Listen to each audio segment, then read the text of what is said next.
If you're on the market for a new laptop, you might be wondering whether to opt for the MacBook Air or the MacBook Pro. Now that the entry-level MacBook Pro costs only £150 more than the 13-inch MacBook Air, the decision isn't as obvious as you might think. The 13-inch MacBook Pro with Retina display is 50 grams lighter than last year's model. Last year the 13-inch model was a tiny bit thicker at 19mm and it's now 18mm. While the MacBook Air gives the impression of being slimmer, it's still 17mm at the thickest point. That's just a millimetre difference. The 13-inch MacBook Air model weighs just 220 grams less than the 13-inch MacBook Pro with Retina. So the MacBook Air is still the lightest, but the MacBook Pro is catching up, and this means you no longer have to sacrifice power for portability. When it first launched in October 2012, the 13-inch MacBook Pro with Retina display started at £1,449. This was reduced to £1,249 a few months later, and now the entry-level price is £1,099. The 13-inch MacBook Air pricing starts at £949, which is just £150 less than the Retina display model. The MacBook Air might be the cheapest option, but for £150 more you get a faster processor, a Retina display, and Intel's new Iris graphics, as opposed to the Intel HD 5000 graphics.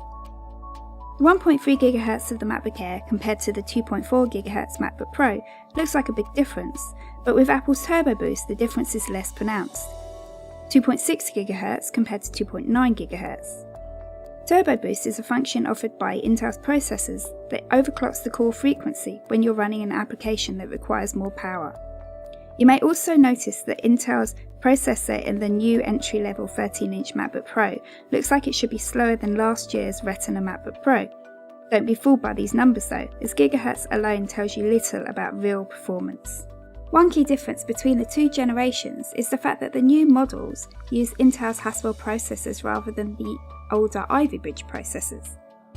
In our tests, the 13-inch 2.6 GHz Retina MacBook Pro performed almost as well in some tests as the 2012 flagship model. Another benefit of the Haswell processor is that it requires less power than the Ivy Bridge processor. So if it's maximum battery life that you need, there's still a significant difference between the MacBook Air and the MacBook Pro. It's how important those extra hours are to you that matters. There are 3 13-inch Retina MacBook Pro options available and 2 13-inch MacBook Air options. There are also a number of build-to-order options across both ranges. You may, for example, wish to add more RAM at a point of purchase because you will not be able to upgrade it later. You can max out the top-of-the-range 13-inch Retina model with 2.8 GHz 1.7 processor, 16GB of RAM and 1TB of flash storage. You could max out the MacBook Air for 1.7 GHz Intel i7 and 8GB of memory. There's also a 512GB flash storage option on the high-end model. At the most maxed out, the 13-inch Retina display model costs £2,239. The ultimate build-to-order MacBook Air costs £1,579. That's £660 less. As a point of comparison, the maxed out MacBook Air offers a similar spec to the high-end 13-inch Retina model.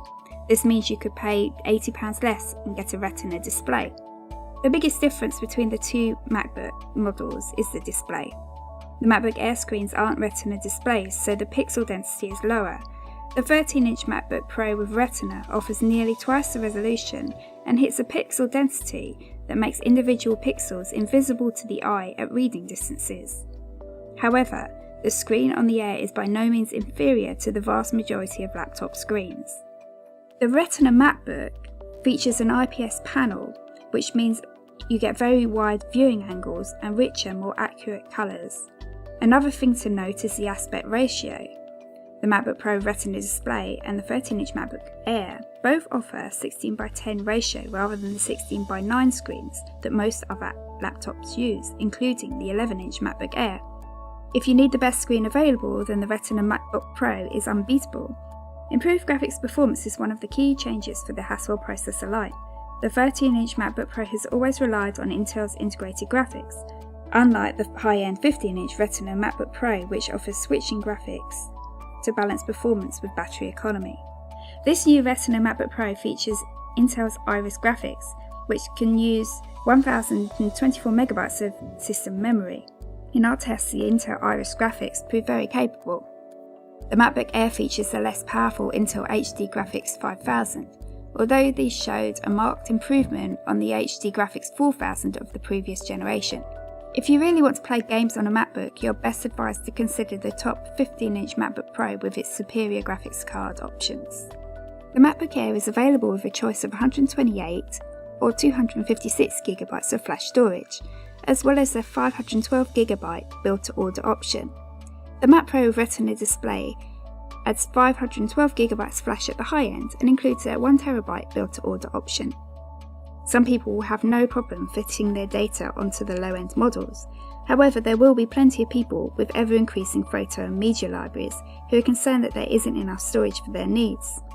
They may wish to turn to the 512 Retina MacBook Pro rather than pay £240 for the build-to-order option on the Air, bringing the price of the Air to £1,369.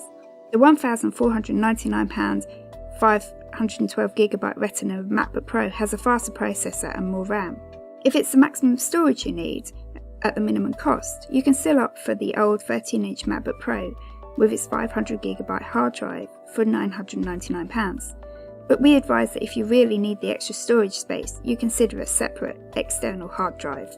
Storage needs aside, the PCIe connected solid-state flash plays a huge role in performance for both the MacBook Air and Retina MacBook Pro.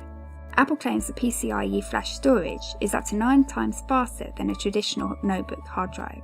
All this adds up to big changes in speed and reduced startup times. If you're looking for a laptop with built-in optical drive, your only choice is the £999 MacBook Pro. However, we don't think an optical drive is necessary in these days of software and music downloads and movie streaming. If you really need that optical drive, we suggest that you factor in the cost of Apple's £65 SuperDrive.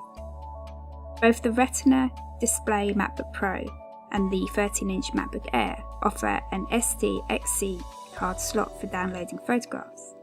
The Retina MacBook Pro features an HDMI port, while you need a mini DisplayPort to HDMI adapter for the Air. The biggest difference is the inclusion of the two Thunderbolt 2 ports on the Retina MacBook Pro versus the single Thunderbolt 1 port on the Air. Before Apple launched the new MacBook Pro with Retina display, we would have wholeheartedly recommended the MacBook Air. However, the addition of the lower price £1,099 entry-level Retina MacBook Pro means that the Pro laptops are now a much more attractive option. We wonder if the new MacBook Air range will include a lower cost option too, because right now it's tough to justify the price in comparison to this low price Retina option.